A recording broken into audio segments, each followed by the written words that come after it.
E aí, galera, vamos lá, nossa aulinha de química da semana. Lembra que a gente está vendo aí todas as substâncias inorgânicas, certo? Já vimos os óxidos, lembra disso? Foi a primeira função inorgânica que a gente viu. Então, o óxido é fácil de se identificar, tem lá o oxigênio, junto de um outro elemento, que pode ser um metal, geralmente, ou um ametal, ok? Lembra que a gente pode ter óxidos ácidos, quando os óxidos são formados por ametais com oxigênio. Exemplos clássicos que você tem que saber: CO2, SO3, NO3. E temos os óxidos básicos, que são formados pelo oxigênio, claro, junto de um metal, geralmente metais alcalinos, daí o nome, né? Metais alcalinos. Alcalino é sinônimo de base. E nesse caso a gente tem óxidos básicos, portanto. Beleza. Vimos também duas funções importantíssimas, que são as funções bases e as funções ácidas, certo? Então a gente viu as bases e, só para lembrar rapidinho, para a gente o que é uma base? É uma substância que, quando colocada na água, libera OH-, certo? E é isso que dá o poder cáustico das bases, né? Quando é uma base forte, que libera muito OH-, ela tem um poder de ataque, um poder reativo muito grande. Por isso que tiver uma base muito forte lá, isso pode ser danoso em vários sentidos, por causa da reatividade que isso vai trazer para o meio. Vimos também a função ácido, e lembra, ácido pra gente é um cara que, quando eu coloco na água, libera H+. De novo, daí vem o poder, né, corrosivo de grande parte dos ácidos, porque esse H+ solto aqui, ele está louco para reagir com alguém e está louco para se estabilizar. Então, se ele entrar em contato com a sua pele, por exemplo, ele vai procurar alguma coisa na sua pele para que ele se ligue e se estabilize. Por isso que tem um poder corrosivo grande, um poder de ataque grande também. Bom, só que imagina o seguinte: na natureza não existe desequilíbrio. A natureza por si só, ela tem equilíbrios perfeitos. A gente que porventura desequilibra os processos naturais, mas a natureza em si não ia criar o ácido se não houvesse a base. De modo análogo, ela não ia criar a base se não houvesse o ácido. Por que não? Porque um tem exatamente o que o outro quer. É um par perfeito, sabe?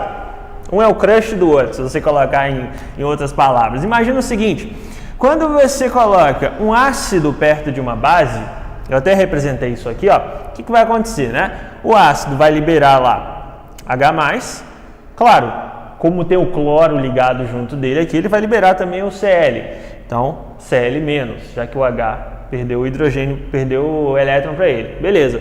Coloquei a base na água. O que vai acontecer com o NaOH, por exemplo? Ele vai soltar aqui o Na+, e, o mais importante, o OH-. Só que o que vai acontecer? Todo mundo conhece uma substância famosinha aí, né? H2O. E adivinha o que vai acontecer quando essa parte aqui do ácido encontrar essa parte aqui da base? Consegue ver? Consegue deslumbrar? Vislumbrar o que vai acontecer aqui, ó? Isso aqui é um amor antigo se reunindo. É o H+ encontrando o OH-, e perceba, isso vai formar água, H2O, que é perfeitamente neutra. A água não é nem ácida, nem básica. Ou seja, a natureza criou o ácido e a base sabendo que, em conjunto, eles formam uma coisa neutra. Ela não ia criar um ácido se não houvesse nada capaz de neutralizar esse ácido, né? Também não ia criar a base se não houvesse nada capaz de neutralizar essa base. Então, quando você junta um ácido com uma base, forma-se uma substância neutra, que é a água.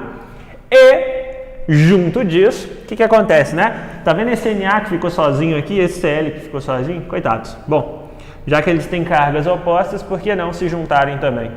Se juntam e formam o que a gente chama de sal, ok? Nesse caso é o sal de cozinha. Então, como é que você faz sal de cozinha? Simples. Junta o ácido clorídrico com a soda cáustica, os dois reagem. Um dos produtos é a água, formada aqui pela junção do H+, que esse cara solta, com OH-, que esse cara solta, tá aqui, forma-se H2O ali, ó, e forma-se também um sal, já que as outras duas partículas vão ficar sozinhas aqui de bobeira, pô, se ligam também. Então tá aqui, NaCl. Escrevendo aqui na reação, perceba que é uma reação de dupla troca, lembra que a gente estudou isso?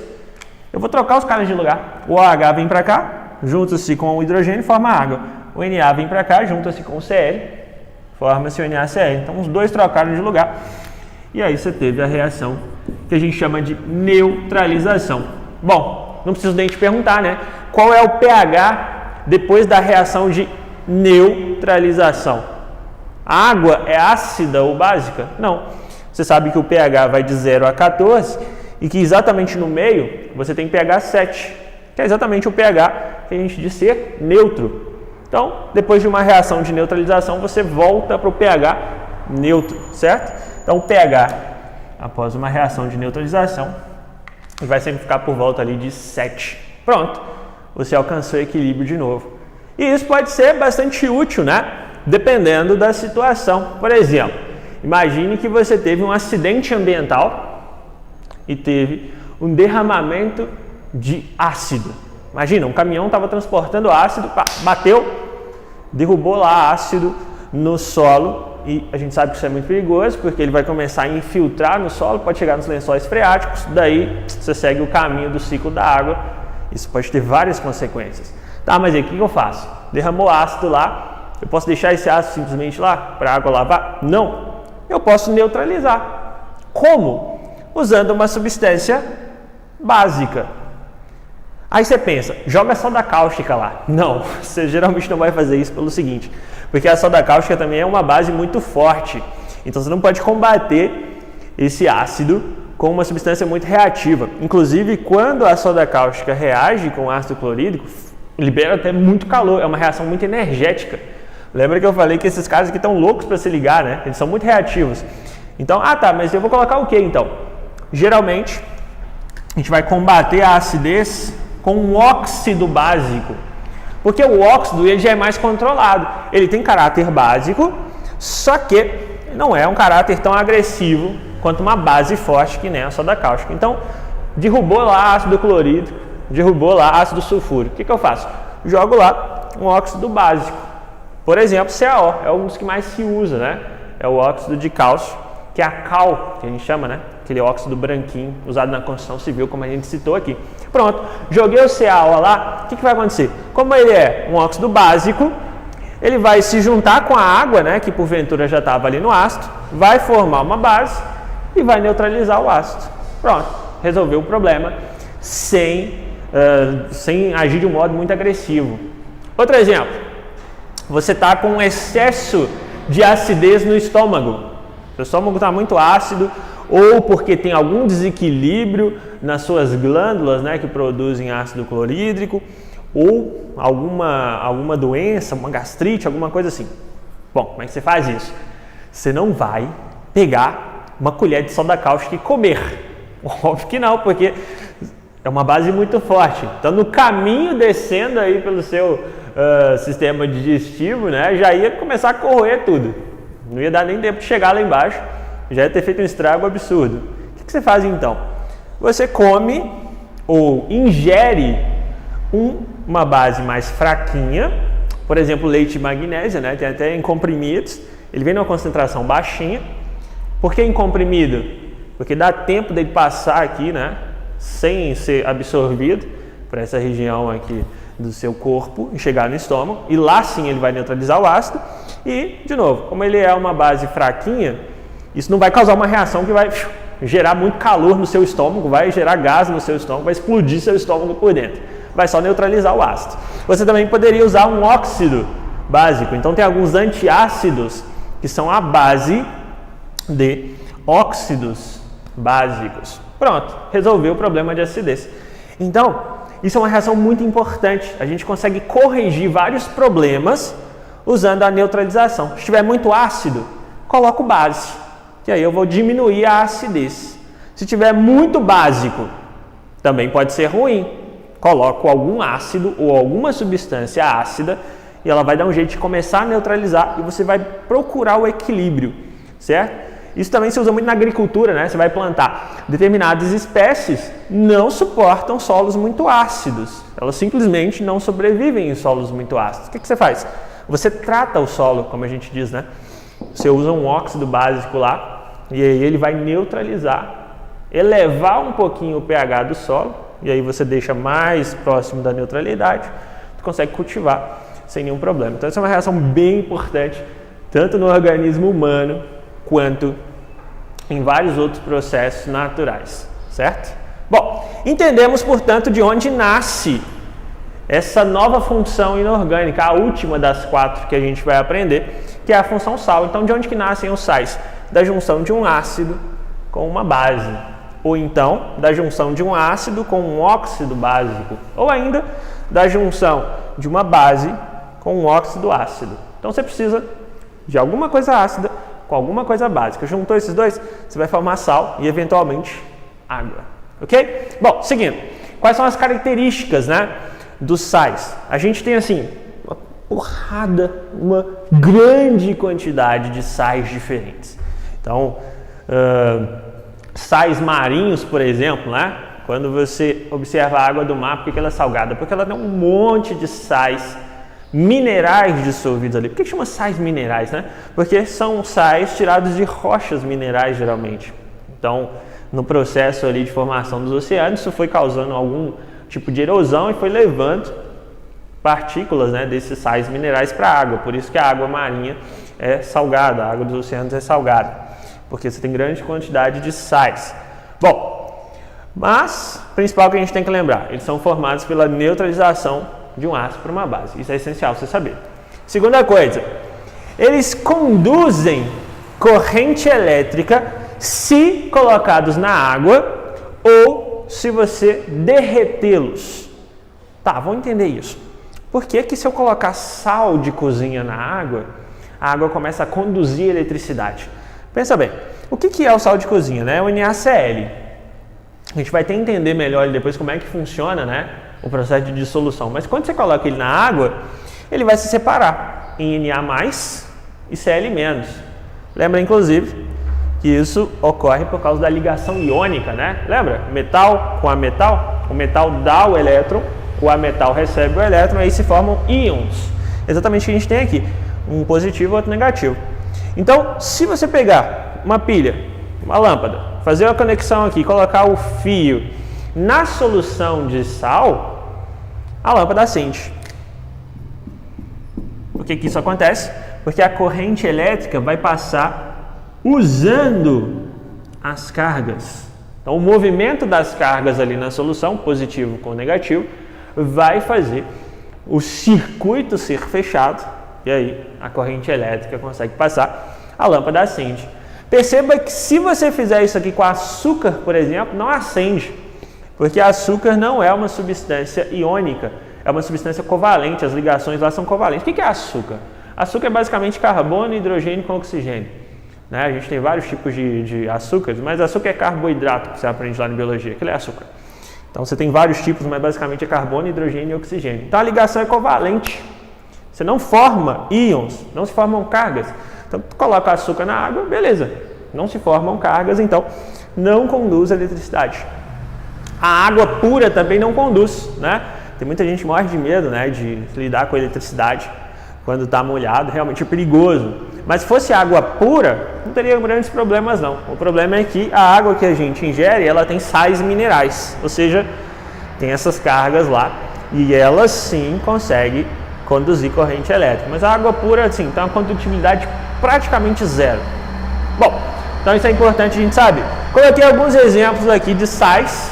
Esse aqui a gente não precisa nem conversar mais a respeito, né? Cloreto de sódio. Mas temos outros que a gente usa no cotidiano que são importantes. Esse aqui é o bicarbonato de sódio. Geralmente a gente tem isso em casa. Ou se usa na fabricação de fermentos. Pô, mas por que isso aqui usa isso aqui em fermento, né? Qual é a função do fermento? Fazer a massa crescer. E como que isso acontece? Liberando CO2. Então perceba que ele tem aqui o CO3. Quando você coloca ele lá no meio do fermento, né, junto com outras substâncias, acontece a degradação disso aqui e libera CO2. Então essas bolinhas de CO2 na massa vão inchando a massa, faz o pão crescer. Ah, mas para que você quer que o pão cresça, né? Para ficar mais macio, né? Ficar mais aerado, não ficar aquela massa dura, sovada. Isso aqui é uma massa leve, por isso que a gente chama de massa leve, né? Porque ela está cheia de bolhas de ar que foram deixadas ali pelo CO2. Bom, outro sal que é interessante a gente conhecer é o cloreto de cálcio. Então, CaCl2. Esse cara aqui está presente em grande parte das águas minerais, né? E é um sal mineral importante para a gente. O cálcio, por exemplo, participa de processos biológicos que envolvem a coagulação sanguínea, o transporte de impulsos elétricos, né? Quando você pensa em levantar o braço, por exemplo, isso só acontece porque o cérebro manda um sinal elétrico aqui através do músculo e o músculo se contrai. Essa contração só acontece por causa de cargas elétricas que na verdade são os íons. O Ca2+, é um dos caras que participa desse processo. Então por isso que a gente precisa de sais minerais, né, na nossa alimentação. Um outro famosinho aqui é o sulfato de sódio. Ele vem de onde? Ele vem da neutralização do ácido sulfúrico, lembra? H2SO4, por isso que aparece SO4 aqui, com a soda cáustica, NaOH, por isso que tem um sódio aqui. Então, ele é um sal também bastante usado na indústria, certo? Bom, outra característica dos sais é que a gente pode usá-los na conservação de alimentos. Então, tem um período de tempo grande já que a gente usa isso, né, historicamente, para fazer conserva. O que acontece? Quando você coloca bastante sal no alimento, ele começa a absorver a água do alimento. E ao absorver a água do alimento e de, porventura, uma bactéria que tem lá, alguma coisa assim, a bactéria vai acabar morrendo seca, né? Então, as bactérias não conseguem viver num ambiente cheio de sal, porque o sal começa a absorver a água. E aí você consegue conservar mesmo sem usar geladeira. Então, há bastante tempo já se usa isso, né, nas conservas.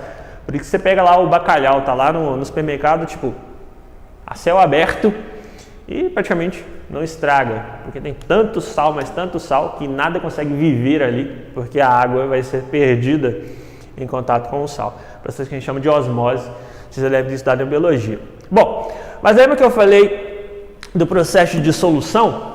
Vamos entender como que isso acontece, né? Lembra que se você mistura sal de cozinha na água, forma-se uma mistura homogênea. Uma das primeiras coisas que a gente estudou, né? Mas por que acontece isso? Porque quando eu misturo lá o NaCl na água, forma-se uma única fase. Eu não consigo mais distinguir onde está H2O, onde está o sal. Bom, vem comigo, dá uma olhada. A molécula de água, não precisamos mais apresentar, né, essa cabeça de Mickey aqui. Tanto que eu falo isso, daqui a pouco tem que pagar royalty para a Disney. Bom, mas a molécula de água, claro, 2 hidrogênios, 1 oxigênio. Só que tem uma coisa importantíssima sobre a molécula de água. Ela tem polos. O que é um polo, pessoal? Polo é uma concentração de carga, positiva ou negativa. Então, o que acontece? Como o oxigênio é um cara que atrai mais elétrons para si, a molécula de água, na parte do oxigênio, fica negativa.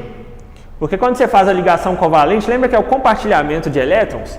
Então, esse compartilhamento nem sempre é igualitário, vamos dizer assim. O elétron, que é compartilhado ali com o hidrogênio, ele fica mais para o lado do oxigênio do que do hidrogênio. Então, o oxigênio ele fica, na verdade, com uma carga parcialmente negativa. Então, é como se esse lado aqui da molécula de água fosse negativo. E a parte de cima, que é a parte do hidrogênio, fica como se fosse positiva. Então, a molécula de água tem uma parte positiva em cima, uma parte negativa embaixo. Bom, e o que é o NaCl, né? Lembra que se forma da ligação iônica, do Na com Cl. O Na, por ser um metal, ele dá seu elétron, e aí ele fica positivo. E o Cl, por ser o ametal, ele ganha o elétron. Então, vira Cl negativo, que a gente chama de ânion, né? Cl-. E aí você sabe, essa é uma história de cotidiano, né? Os opostos se atraem. Vai ter um monte de Na+, perto de um monte de Cl-, eles vão todos se atrair, se juntam ali e formam aquele cristalzinho do sal. Então, se você olhar o sal no microscópio, né? Você pegar um cristalzinho daquele lá, um granulozinho de sal, na verdade é isso aqui. É um monte de Na+, ligado no monte de Cl-. Isso a gente já tinha visto. Então adivinha o que vai acontecer quando isso aqui entrar em contato com a água? Olha bem, a parte negativa da molécula de água vai começar a puxar a parte positiva do sal, que é o Na. É claro que quando você tem lá um recipiente com água, você não tem uma molécula de água só, você tem zilhões delas. Então, várias moléculas de água vão chegar aqui perto do Na e vão fazer o seguinte, ó. Vai acontecer isso aqui. Elas vão chegar com a parte negativa e vão começar a rodear a parte positiva do sódio. Essa molécula chega aqui, ó, e começa a puxar esse cara, começa a arrancar ele dali. E aí ela começa a cercar ele. Para quê? Para ele não se ligar lá de novo com Cl. Ou seja, ela veio aqui, ó, arrancou esse cara do cristal de sal e fez o que a gente chama de solvatação. Você envolveu essa partículazinha aí de Na+, toda por moléculas de água. Bom, o que vai acontecer com o Cl-? Vai acontecer o contrário.